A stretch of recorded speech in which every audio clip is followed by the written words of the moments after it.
Good morning. Okay, it's morning here in Thailand right now. Okay, and today would be our topic 13, and I would name this topic energy storage element. Okay, which we will do today in these sessions about capacitors, okay, and inductors. Pretty much that's the only two elements that we are doing today. Okay, so far we have sort of like three major elements. We have voltage source, current source, right, and we have resistors. Oh, we did amplifier also. Okay, so today we're going to do two more elements, okay, which they are storage elements, and they are inductors and capacitors. Okay, so I will start with capacitors first. Okay, so capacitor, we know it's you have the symbol for C, right? C. Okay, and a capacitor is, let me enlarge this, a two-terminal electrical component that stores energy in form of an electric field. Okay, well, and the capacitor, the basic structure of the capacitor is that it consists of two parallel conductive plates separated by an conducting material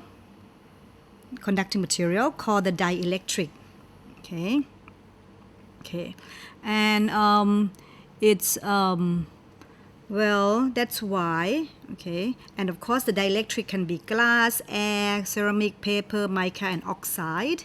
You can take look into the images and more details. You can search Google for it. There are lots of clips or articles about them. Okay, well, the symbol is C, stand for capacitance, not capacitors, so capacitance. Okay, well, since it's a what is it called? It's consists of two parallel conductive plates, right? So therefore, the symbol for it, you can think of it as, well, it's made of these two, right? This conductive plate, right? And it's separated by distance d, and inside is, of course, the dielectric materials. And of course, the conducting plate would have this area, cross-sectional area of the conducting plate. Okay, so that's why the symbol is like this. Okay, and it could also be like this, okay, for the capacitance. Now, what exactly is capacitance? Okay, C. Okay, capacitance, okay, is the amount of charge, is defined as the amount of charge that a capacitor can store per unit of voltage across its plates. Okay, or in another word, that is, it's a capacitor's ability. Capacitance is a capacitor's ability to store charge, and the unit is farad, capital F. Okay, so therefore, according to that, well, it's something to do with charge, right? When you apply voltage to the capacitor, right, and it stores charges. So therefore, the formula for capacitance is equal to Q over V. Okay, so this is what we're going to be concentrated on. C is equal to Q over V. Okay, so charge per volt. Okay, charge stored per volt applied to it. Okay, another, if you go into a physical sense of it, okay, capacitance can be also found by the cross-sectional area of the conductive plate and multiplied by the materials, the dielectric materials inside, okay, between the two plates, right, divided by the distance d right here. Okay, so you learn more, this formula is used more in electromagnetic field class. Okay, so we're not going to be dealing with that in this class. We're concentrated on this one here, C equal to Q over V. Okay, so let's understand a little basic concept of how a capacitor stores charge. Okay, what it is that, okay, imagine that you have a capacitor, brand new, at neutral. Nothing is stored in there. Okay, and also imagine that, well, it's a conductive plate, right?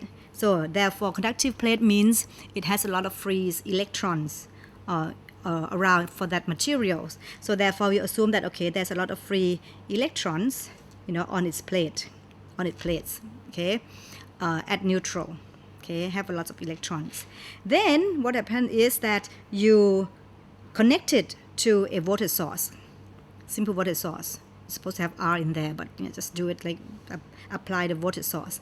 I always tell my students that imagine that your cell phone, right? Let's say that brand new, like well, not really brand new. It's like there's no zero voltage in there in your battery on the phone. But imagine that you're brand new, nothing stored in your so-called battery, mobile phone, right? And what do? You plug it in, right? You plug it in. So as you plug it in, it means similarly, it's sort of like analogy to that you apply the voltage source into the capacitor.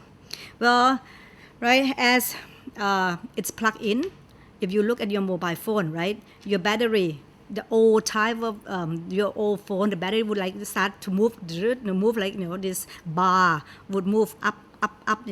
So therefore it's considered that it's charging, right? So therefore as it charges for the capacitor, you apply voltage in there. Well, electrons start to flow, current flows, right? Current flows right from the positive side of the voltage source, right? Well, we say that electrons flow in the opposite directions. So as a current flow like this, in this direction, you can imagine that there's some electron going the opposite direction. So there's some electron transfer from this plate, right, and then accumulate on this plate. Well, the side that electron leaves the plate, it less negative we can say it's more positive.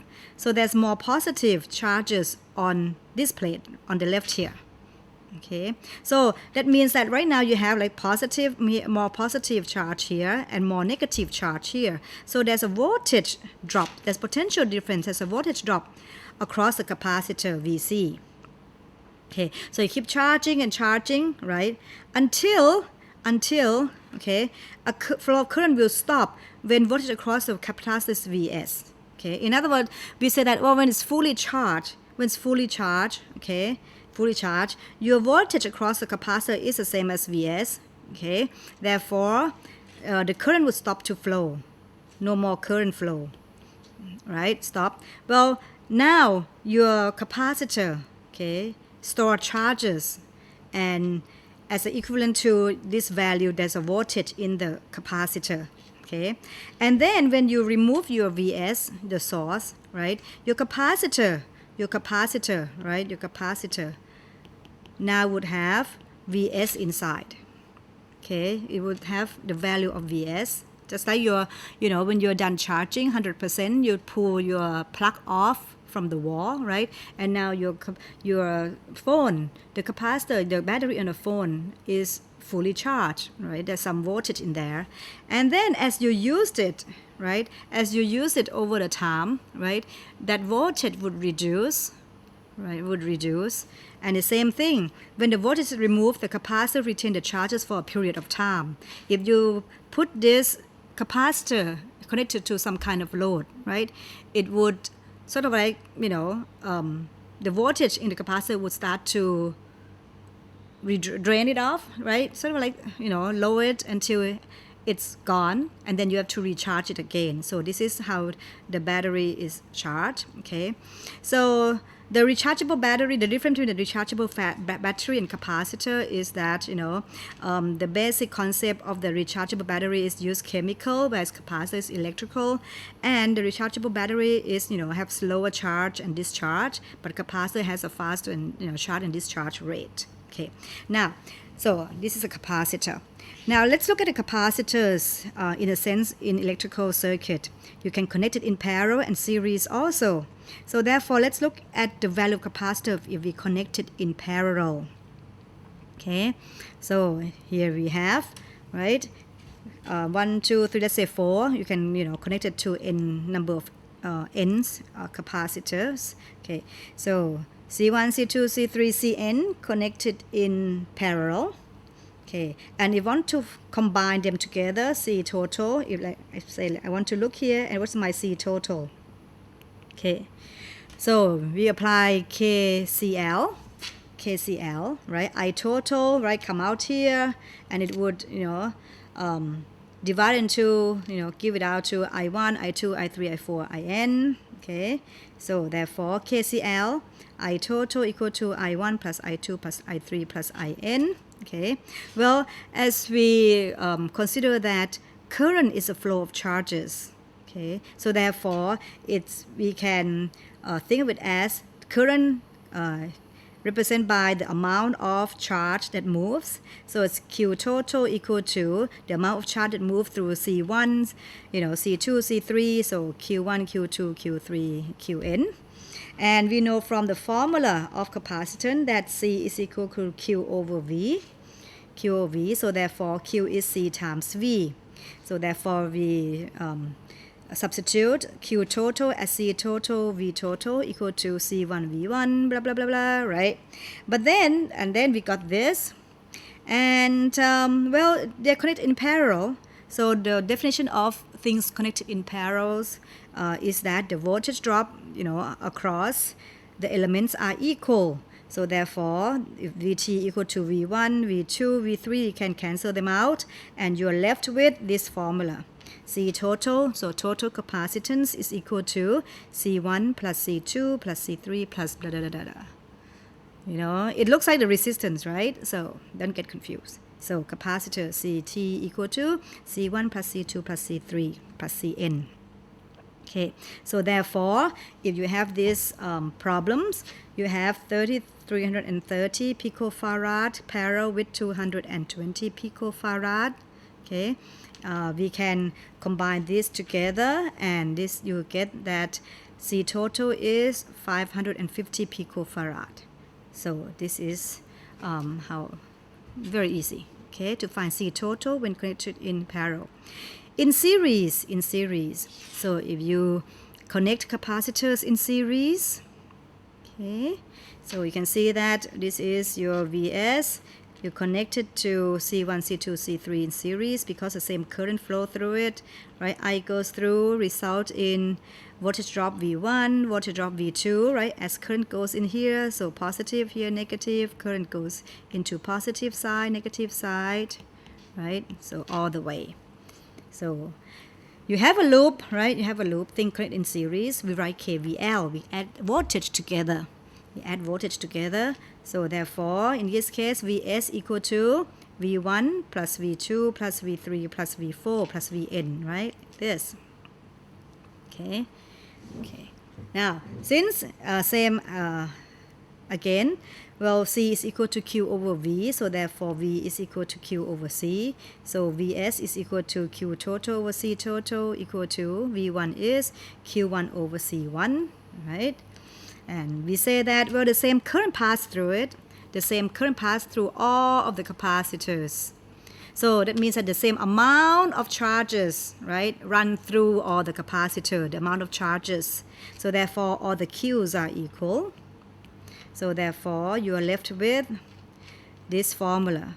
So this is a formula for the capacitors connected in series. So C total become 1 over C1 plus 1 over C2 plus 1 over Cn.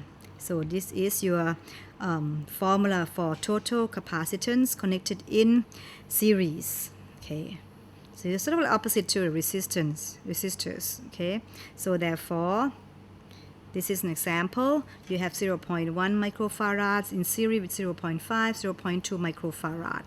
So therefore, C total is 1 over 0.1 micron plus 1 over 0.5 micron plus 1 over 0.2 micron. You get this answer. So therefore, this is equivalent. It's the same circuit. Okay, so that's that for the total capacitance that you have to know. Next, the voltage current relationship. Okay, well, for the resistor, the formula to express the relationship between voltage and current is Ohm's law, right? Like this. Current goes in the positive side of the voltage drop across R, and V equal to IR, right? So this is the formula for voltage and current relationship for resistor. What about capacitor? okay, for capacitor. For capacitor, right, same thing, right, similar, see, you have a capacitor, right, current goes in through a capacitor, there would be a voltage drop, current enter the positive, right, so and this is the voltage drop, and this is C, okay. Well, from the formula Q equal to C times V, right, or we said C equal to Q over V, right, so Q is equal to C times V. If we differentiate both sides with respect to T, so we have dQ dt equal to C dV dt, right, but dQ dt is equal to I, so therefore your formula becomes I equal to C dV dt. Please remember this, just like your Ohm's law. So this is a formula for the voltage and current relationships for capacitor, okay, and if you want to find the voltage drop across a capacitor, you have to integrate the current that's going through it, okay, so this is the case, okay. So therefore if we look here, okay, if the question asks you that there's a voltage, okay, across a hold on, okay, voltage of 10 cosine 6000 t, right, across this capacitor 5 microfarad, and you want to find I, okay, so therefore I then is simply C dV dt, so this is C, right, you have to differentiate 10 cosine 6000 t and so forth, therefore you have to practice your trigonometry, or was it calculus, right, for differentiations, how to do it and get your answer. So this is how you find the current I for the capacitor passing through a capacitor, okay. Now for a capacitor there are rules. If you see this here, right, the current would occur only if I write down again here, right, I equal to C dV dt, okay. What does it say, sort of like conceptually, is that, hey, if I want to have a current going through a capacitor, okay, then there would always have to have a changes of voltage to get current I. See that? So therefore, if I have a constant values, like V across a capacitor is the DC values, like 5 volt. If I have a constant value already kept in a capacitor, across a capacitor, what happened to my I? My dV dt becomes 0. And that means my current is equal to 0 amp. So there's no current going through a capacitor when the voltage across a capacitor is constant, or DC values. So therefore there are rules that you have to remember. So capacitor in a DC circuit, okay, the first one is, well, I'm going to say, okay, let's say this, I swapped it, sorry, okay, look, if that means, okay, now back to that I is equal to 0, hey, wait a minute, no current flows, but there is a voltage across it, 5 volt. Okay, so that means, we can say that, we will say that, okay, in case of DC, or when a voltage in a capacitor is constant, the capacitor acts like an open circuit. So there's 5 volt here, but there's no current going through. So it behaves, the capacitor at this moment, at this condition, it behaves like an open circuit. Okay, so this is one rule, the first rule. The second one, imagine that like your phone, right, the battery in your phone, instead of like, similar to a capacitor behavior. When you're fully charged, you woke up, right, your phone is still plugged into your wall, your socket, okay, and it said 100%, okay. The seconds you pull the plug out of the socket, right? You disconnect the voltage source that's charging your phone. You disconnect it. There's something changed to your phone, right? 1 minute, 1 second before you pull it out, there's a VS supplying to it to your phone. Then you pull it out, there's no more supply to your phone. So the condition is different now. But if you look at your battery status, even though you pull your battery out, your cord out from the wall, okay, from the socket, the battery still say that it's 100%, saying that your battery is good, okay, 100%. It means that we can say that for a capacitor, okay, the voltage in the capacitor does not change instantaneously. It still keeps the values before the condition changes, okay? And then, of course, later on, it could be drained away, whatever it is, self-discharge or whatever, okay? But the instant there's a changes occur, the capacitor keep the voltage values the same just before the condition changes. So these are the two very important conditions that you have to remember for later on, okay? Number one, voltage across the capacitor cannot change instantaneously. In another word, if let's say that there's a change at t equal to 0 second, then the voltage across the capacitor just before and after t equal to 0 are equal. And we say that it should say VC 0 plus equal to VC 0 minus, right? If this is 0, the time that something changed, like you pull the plug out from the wall, from the socket, right, at t equal to 0. Just before t equal to 0, whatever the voltage value is, let's say, 10 volt, okay? And then when you pull it out, just after you pull it out, the voltage would still be 10 volt. Doesn't change, okay? So therefore, we say that VC 0 plus equal to VC 0 minus, okay? Second one, as when I say it right here, right?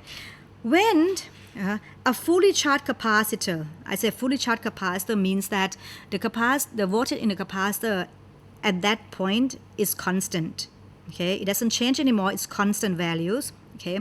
It will appear as an open circuit like this, okay, as an open circuit, and I explained why already, okay? So please remember that. So if this is VC, right, so this also have a VC across it, okay, but no current, okay? Number 3, okay, an uncharged capacitor appears as a short to an instantaneous change of current, not charge, change of current, okay? So if you have uncharged capacitor, you plug it in, okay, the current will flow, but at that point, uncharged capacitor mean V equal to 0, okay? For uncharged capacitor mean VC is equal to 0, right? But then when you sort of like plug it in, the current start to flow. So it's like, hey, it's 0 volt, but the current still can flow. That means it behaves like a short circuit at that particular point in time. Okay, so therefore I can flow, but V equal to 0 volt. So that's why it says that an uncharged capacitor appears as a short circuit to an instantaneous change of current. Okay, so this is, but the important one is this too, that you have to sort of like put your heart into it and realize when you analyze a problem later on, next chapters. Okay, so VC 0 plus equal to VC 0 minus, and the fully charged capacitor behaves like an open circuit. Okay, please remember that. Okay, so that's the important one. And remember that for the formula relationship relating I and V, I equal to C dV dt. Okay. Next one, we say that capacitor can store charges. Okay, so therefore, we say that the formula for storing charge in a capacitor is this. So Wt equal to integration of P, right? P of t dt is that, whatever. P is V times I, right?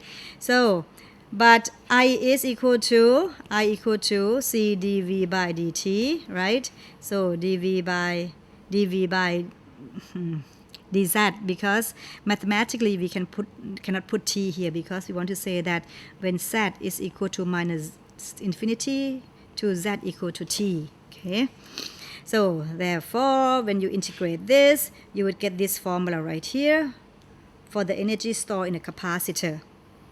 Okay, so 1 over 2 CV square at that particular time t minus the energy stored at the beginning, whatever your time is at the beginning, minus 1 over 2 CV square minus infinities.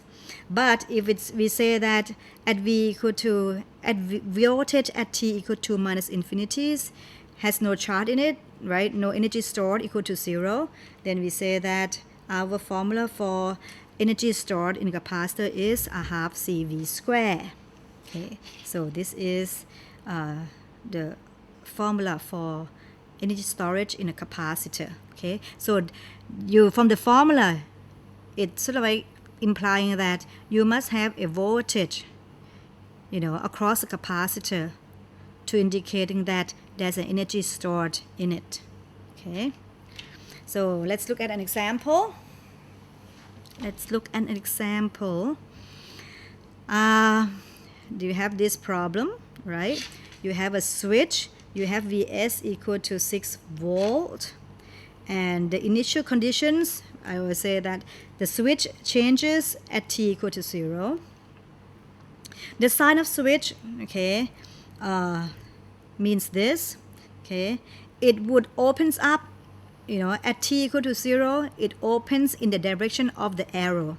So in this case, it means that before t equal to 0, the switch closes like this, and at t equal to 0, it opens up. Okay, it opens up. Right, so this is how if it's like this, so if the switch is like this, t equal to 0, it means that for t less than 0, it opens up, right? So it's like this at t less than 0.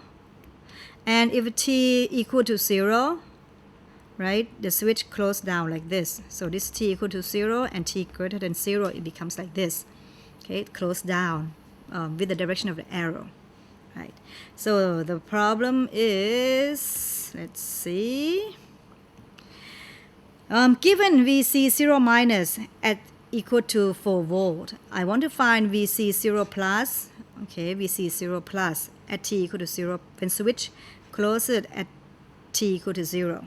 Okay, so therefore this is 6 volt, and of course this one is you simply have to be able to recall that the voltage across capacitor does not change instantaneously. So VC 0 plus equal to VC 0 minus, therefore equal to 4 volt, as mentioned in the problems already. No problem. What about V1?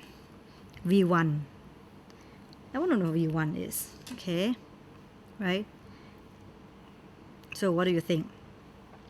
If I have right here, right, V1, see, the best thing to do this kind of problem is that you draw out your circuit right away, at different time. So for me, for example, I would write down, okay, at t equal to 0 minus, what does my circuit looks like? T equal to 0 minus, the switch still closed, so it closed like this. So S equal to 6 volt, right? VC 0 minus, right? This is actually 4 volt, right? Okay, 4 volt right there. So therefore, at this particular point in time, t equal to 0 minus, okay, my Vs is 6, my Vc 0 minus is 4. So therefore, V1 at 0 minus would be KVL, right, minus 6 plus V1 plus 4 equal to 0. So V1 equal to 6 minus 4 equal to 2 volt. So equal to 2 volt. At this particular point in time, t equal to 0 minus. Okay. Then moves on at t equal to 0 plus. So I would draw my circuit, right? The switch opens up, it becomes like this. Okay.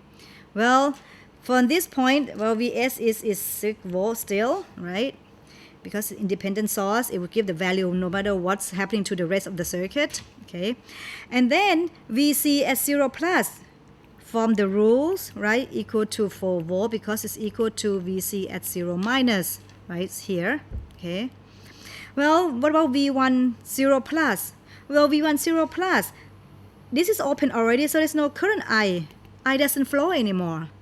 There's no current I, right? So therefore I times R1 is 0. So therefore V1 is 0. Current, there's no current flow. If this is a current I, no current flow, I equal to 0. Okay, but see that's a nice, well, it's an amazing thing that whoever invented this, right? Even there's no current flow anymore. You know, at this point there's no current flow out of Vs anymore, but it's still some voltage here and R2, right? So in this case, if you look at it, it seems like VC now at this particular point in time, it become like a source of voltage, right? 4 volt, and it still could drain the current. It could supply the current into R2. See, it's very nice, right? Okay, so this is an example. Just another review, just like, you know, for you to practice something that you. Most of my students sort of forget how to do this. Okay, if you're given Vs, no, not just 5 volt or 10 volt or cosine form, into this particular graph form like this. Okay, the question asks for IC, right? Voltage and IC like this. So you use the relationship I equal to C dV dt. Well, the voltage drop across capacitor is the same thing as Vs. Correct? So therefore this is the voltage drop across your capacitor. And the question asks for IC. Most of my students forgot this algebra thing. Okay, so what do? You have to identify what your Vs is, right? Because you have to use, you know, this formula. You have to differentiate Vs. So they have to know Vs. But Vs is not the same all the time. It's not, you know, it changes from this here, this portion, this constant portion, and then coming down this portion. Okay, so therefore to do this, you have to divide your so-called Vs into different so-called sections. See? So first section, right, there was one less than minus 1 second. Then t between minus 1 and 1, and then between 1 and 2, and then between 2 and 3, and then beyond 3 seconds. So what's your Vs? So your Vs, right, less than or equal to minus 1 is right here, so it's 0, right? Well, between 1 and 2 is a straight line, so you have to go and review, okay, the formula for, you know, the graph for straight line. Okay, so you have to find the slope, right? Slope is 5, right? And it crossed the intersection of the y-axis at 5, so become 5t plus 5, right? I hope you know how to find the slope, right?